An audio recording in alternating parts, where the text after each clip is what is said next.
Hey guys, happy Sunday, Sunday night, Sunday evening, late Sunday night, some places, for those of you who are on the East Coast. So, as you guys are coming into the world of Mars on live, Facebook Live, welcome in. And for those of you who may be joining later, either on one of the replays or, gosh, it just depends. What's going on, Al?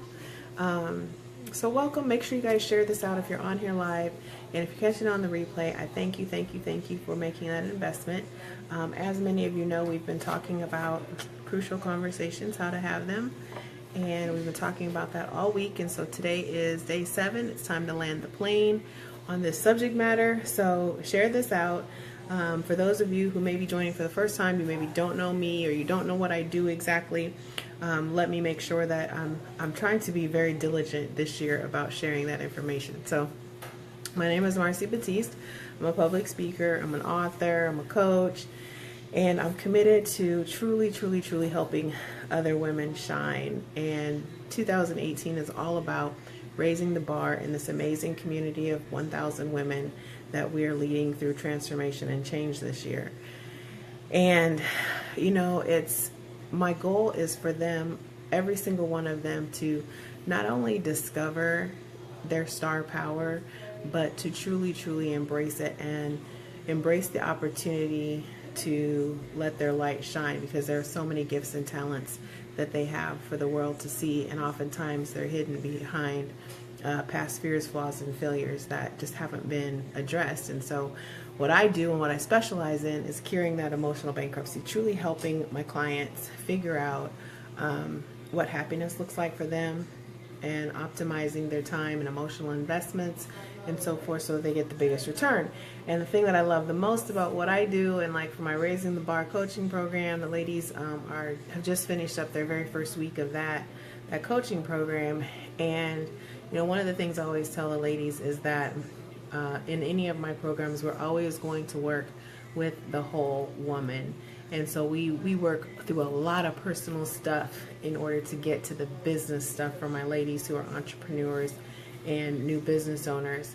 And, you know, it's just amazing. You know, I'm just in awe of the resiliency and the commitment that these ladies display every single day. And so to watch them, one of the things that we always say is keep rising.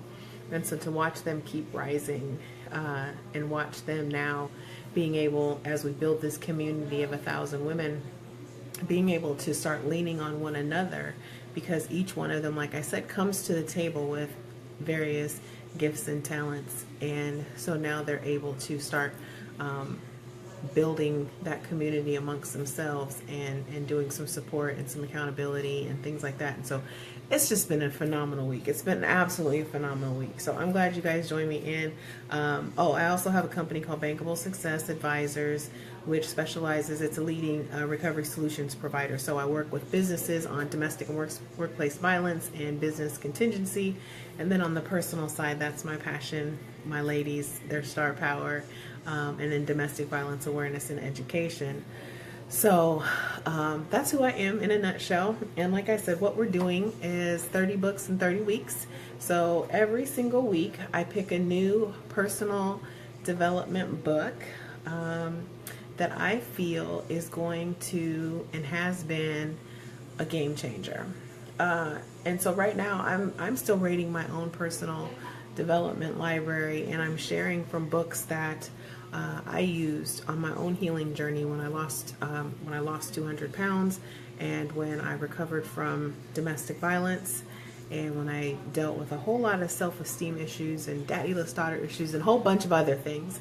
And so I'm going back through and I'm pulling out truly the best of the best, and then I'm giving you all an insider's look at the strategies that I used. And so when I talk about this stuff, you guys, I'm not talking about things that I'm guessing they'll work or I'm hoping they'll work.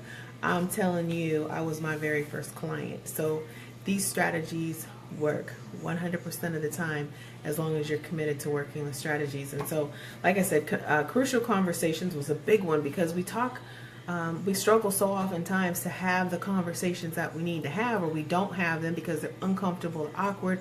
We don't know how to say it. We're not comfortable dealing with other people's emotions. And you know me, emotional bankruptcy, that's kind of my thing. And it excites me to be able to help somebody walk through that process and start dealing with some of those issues. And so tonight is day 7, and so I really wanted to come in tonight and do a recap of all of the things that we talked about having these crucial conversations throughout the week. And so the biggest thing is to making sure that you are aware of what constitutes a crucial conversation. So there are 3 things that constitute a crucial conversation or turn a normal conversation into something that's crucial. One is the differing opinions, so you just aren't seeing eye to eye. Number 2, there's something to lose. There's something on the table. I call them high stakes conversations. And then the 3rd thing is high emotions. What's going on, Elizabeth? Hey, Christopher. High emotions. So high emotions, something to lose, and just a differing opinions. And so you can either go into argument or you can go into dialogue. And so we invested a great deal of time this week talking about how do you operate in dialogue so that you can come to a resolution, because ultimately that's the purpose of the conversation, is to solve the disagreement or the problem. And so we talked about things like the importance of planning before you have the conversation. You know, sometimes what's going on, Lisa? Sometimes we enter into these crucial conversations and we haven't thought through what we're going to say. We haven't thought through what are the implications. We haven't thought through the what ifs of if it doesn't work out, what if it ends up going all the way bad. We haven't thought through what am I willing to give up. We haven't thought about how significant the relationship is or how high the stakes are. And so oftentimes people actually enter into these crucial conversations in a mode of bad behavior. And when I say in a mode of bad behavior, all I'm suggesting is that we enter into them without thinking, and we're already emotional. So we're pissed off, we're hurt, we're angry, all these emotions are going all over the place, and we just start dumping everything that's pissed us off for the last 15 years with this individual, and all of a sudden it's all brought to the table and with no forethought. And you can't have successful dialogue in that environment. And I would rather that you just be quiet until you can kind of pull it together and engage in a constructive way. What's going on, Cyril? Hey, Ronzi. Thanks for joining in. So thinking, the importance of thinking it through. Know what you want. Like I tell everyone, know what you want out before you go in. And that's with negotiations. It's with crucial conversations. It's with anything. You have to be honest about what you really want out of it. We talked about what is the foundation for dialogue? How do you know if you're in dialogue? What is it even? And so we talked about things like being in dialogue means that you can be candid, but you also have to be respectful and realize that your opinion, just as you're passionate and so stuck in your opinion, most oftentimes so is the other person who you need to have this conversation with. And so you can't just discount their position in order to force yours on them. We talked about when you're in the middle of those conversations and they start to go bad, what do you do? We talked about techniques that you can kind of bring them back from disruption back into dialogue. Basically, to be in dialogue means that the conversation is safe. Everybody feels like they're safe to speak their mind, that they're not in any kind of jeopardy or anything like that. We talked about starting with you. What's the role you play in this? How do you affect the situation? Honestly, if you're the one generating a crucial conversation or beginning the crucial conversation, you are also the biggest factor in the solution. And you're the biggest factor in the solution for a couple of reasons. Number one, you're the person trying to exercise these strategies and these tools. And learning how to communicate, learning how to become an influencer is a tool for your toolbox. And so that's what we're doing. We're putting these tools in our toolbox to pull out then when we need them. Well, once you've put them in your toolbox, you now have the upper hand. So if you have the tools and the skills available to you, then you're expected to use them in the middle of the conversation. And so I would expect that as you begin exercising these techniques, that you exercise them in conversation to keep conversations in dialogue. You have to, when I talk about start with you, I'm talking about making sure that, do you even believe that it's possible? Hey Jared, do you even believe that you can come to a successful resolution and still stay in dialogue? If you believe in your heart of hearts that it has to go bad, or some people are just like, oh, I already know this is going to go bad. Well, if you enter into a conversation with the attitude of I already know this is going to go bad, then it's probably going to go bad. But if you enter into it with the mindset that I have tools in my toolbox, I have strategies that I can use, I've already thought through what I want to get out of this meeting or this interaction or this conversation. I've already thought through why these things are important. I've already thought through how do I make the other first person still feel respected, but yet be able to candidly share my opinion and my position. I've thought through at what juncture do I end the negotiation, in the conversation, if I sense that it's going bad. And again, we talked all week, you guys, about putting some of these tools for all of this stuff in your toolbox. So at this point, if you've been following this week's Crucial Conversations learning series, you have the tools in your toolbox. It's just a matter of now you choosing whether or not you're going to use them or not. Negative approach, negative outcome. That's right, Lisa. And that's so true. It's with anything, you guys. You have to, like I tell my coaching clients all the time, you have to believe better is possible. In this instance, you have to believe that a successful outcome, a successful conversation is possible. If you don't believe that it's possible, it won't happen, because you're going to go in there with a jacked up attitude. And the other thing I said, we talked a lot about, I can't remember if it was on Wednesday or on Thursday. And I said, as a matter of fact, I even challenged everyone. I said, do a post that just says rebuke the foolery and tag me in it. Because, and what I meant by that was, that's a strategy. When you see that someone is trying to kind of take you off your square, trying to incite an attitude, incite anger, or as per se, push your buttons, you make yourself mad. You really push your own buttons, but because you're allowing them to take you there. And so I said rebuke the foolery in the respect that you have to recognize that that's a strategy for disruption. So for whatever reason, they're trying to disrupt the conversation. If I came to talk about popsicles and all of a sudden you're like, and you're rolling your eyes and you're blowing me off and this, that, and the other thing, that's a disruptor. The goal is to disrupt the conversation, disrupt the dialogue from what we came to talk about. And so I gave you guys tools on how you bring it back into a healthy dialogue when people are acting that way. And then we talked about, I think it was on Friday, we talked about what do you do when it's you behaving badly? What do you do when it's you feeling like you're about to snap?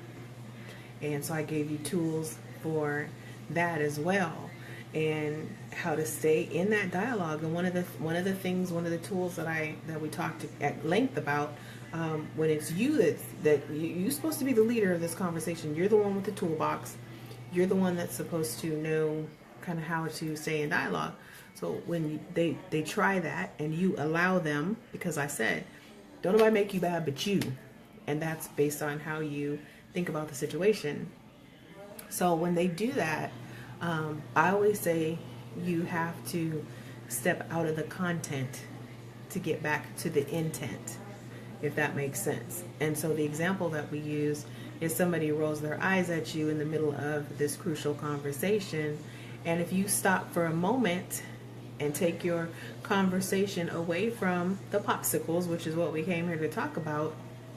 And now and you can get me to respond with a, what are you rolling your eyes for? What was that all about? What's that look for? What you mean by that? You just disrupted. And so now it's your hope that the content then moves from the popsicles to your eye rolling, which means you don't have to talk about the issues, what we came here to talk about. And I'm trying to tell you, as a skilled negotiator, as a good person, a person who's good at conversations, no, that's not what we came here to talk about. And I gave you tools for how to bring that back, in simply saying things like, I understand that that behavior is to try and get us to talk about something else. That's not what we came here to talk about. So I'm not going to acknowledge that. That's not what we're here to talk about. And so, like I said, you step out of that content, because now they're trying to change the content, and this is your conversation. You're directing this. Step out of the content, back to the intent of the conversation.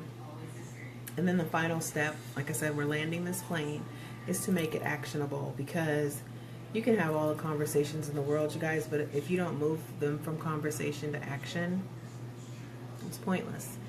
There's no point in it whatsoever.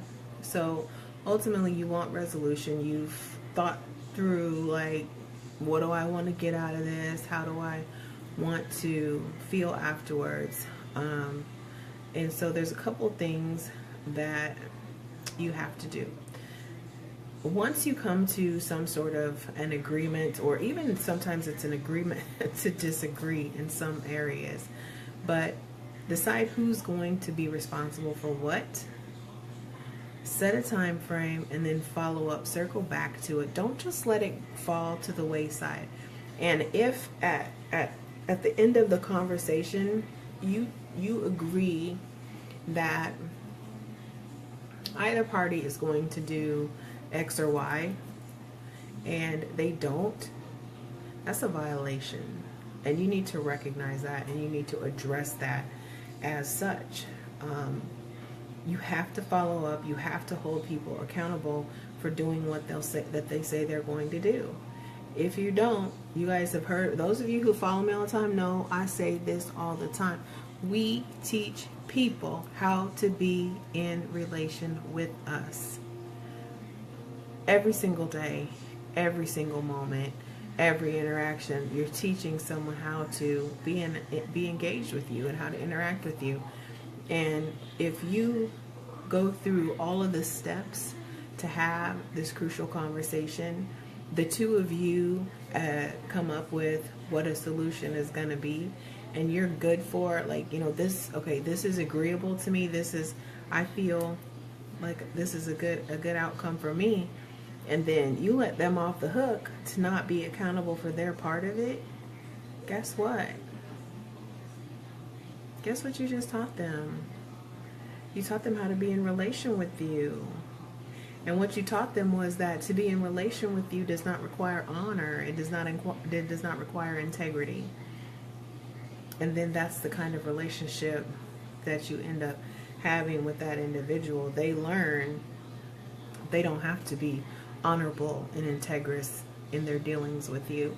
They've learned that they can tell you anything and just to shut you up, basically, and it's going to be okay. You're going to let that slide, and they can go on doing whatever they want it to do. So when I say you have to hold people accountable, back in that preparation part we talked about in the beginning, be prepared for what you're willing to sacrifice and give up, change, alter, whatever, however you want to call it. What are you willing to give up if on the off chance they violate the honor and the integrity of the relationship? Because every violation is a reinforcement. And I say, and this was one thing I was terrible about. I was so bad about that. And I would constantly let people violate. I would let them off the hook for the violation. I would resume trying to be in relation with them, and I would be ever frustrated. I would be angry. I would be harboring resentment until I realized that I technically lost my right to complain at that point. because I had taught them those bad behaviors. I had taught them that those bad behaviors were acceptable in relation with me.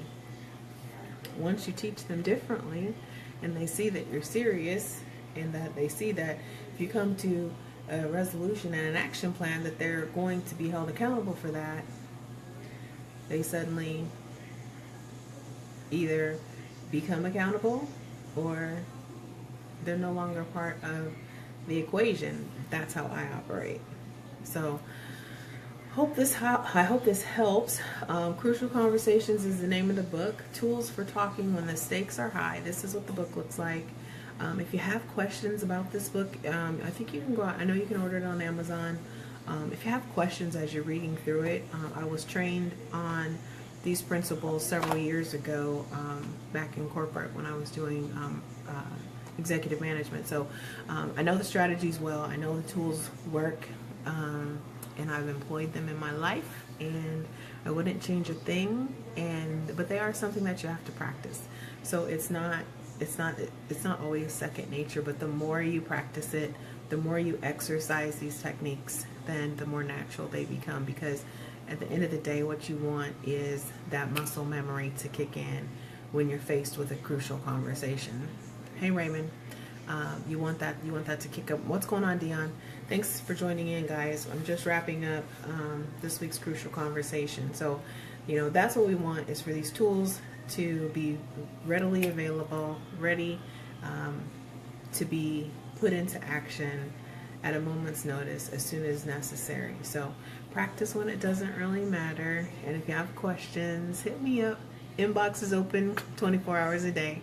So happy Sunday night, you guys. I'm going to wrap everything up, get offline, shut off my mobile devices, and just have some me time.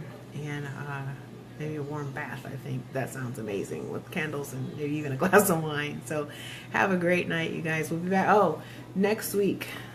This is the book selection for next week. It's called Codependent No More. So starting tomorrow night, Codependent No More is our week 4 book selection. So tune in. It's good stuff. How to stop controlling others and start caring for yourself. That's what we're going to talk about. So in the meantime, as always, guys, I love you. I appreciate you. And thanks for living life on Mars. We'll talk soon.